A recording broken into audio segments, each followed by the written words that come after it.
მისი საყვარელი ცხოველი ზღაპრული რაშია. მეხუთე კლასელი ქლოი გრეი თითქმის მთელ დღეს საძინებელ ოთახში ატარებს. ჯადოსნურია, ზღაპრულიც და თან ნამდვილიც. ქლოის განსაკუთრებული მოვლა სჭირდება. ოპერაციის შემდგომ განვითარებული ცერებრალური დამბლის გამო უკვე თვეარაც თანაკლასელებს და მეგობრებს ყოველდღიურად ვეღარ ხვდება. გამოსავალი მის ნაცვლად სკოლაში ვირტუალური ქლოი დადის, მეტსახელად ქლოი ბოტი.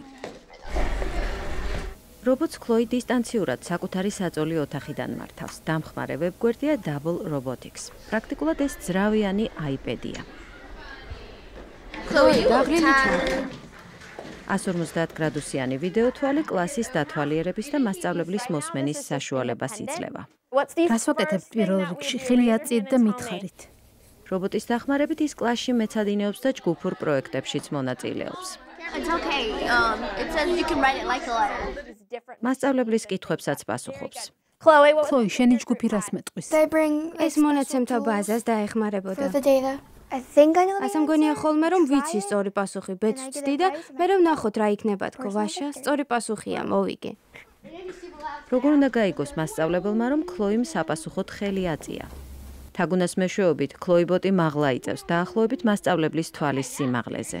ქლოი, რას უგეთყვი? თაუბრუ დამეხვეოდა, სიმაღლეები არ მიყვარს. თავიდან თურმე ასეთი აქტიური არ იყო. მორცხოვდა ხელის აწევაზეც და სხვა რაღაცეებზეც. ახლა თითქოს ძველი ქლოი დაგვიბრუნდა. საუზმის დროა არც ესაა პრობლემა. ქლოი ბოტი ძირს იყურება და სასადილოსკენ გადაადგილებას აკონტროლებს. იქ საუკეთესო მეგობარ კაილასთან ერთად დადის. საჭმელი ოთახში მამას შემოაქვს და ქლოი მეგობრებთან ერთად საუზმობს. ოპერაციის შემდეგ კარგა ხანს საწოლიდან ადგომაც არ უნდოდა. ახლა კი мотиваცია და დილით ადგომის ხალისი დღითი დღე ემატება.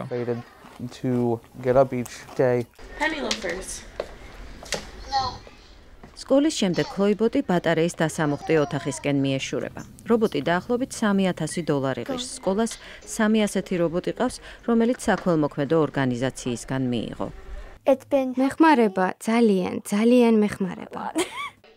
ქლოი ამბობს, რომ გამოჯანმრთელების მერე რობოტი და ვირტუალური სამყარო აღარ მოენატრება.